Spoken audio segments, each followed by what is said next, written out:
Unë personalisht një 80% e përkrah lëvizjen e Albinit në mënyrë absolute, edhe pse konsideroj që është një lëvizje shumë e vonshme, absolut e vonshme, por në mënyrë absolute përkrah marrëveshjen e Rambujes.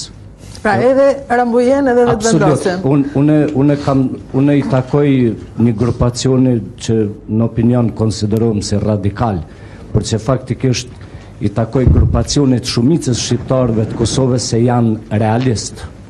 Unë di një diçka që është shumë e dhimbshme e shumë trishtuese, që zërat e vonshëm në Kosovë aktual që nuk e kanë ngrit zërin për menjanimin e krahut luftës direkt pas ardhjes të UNMIK-ut këtu.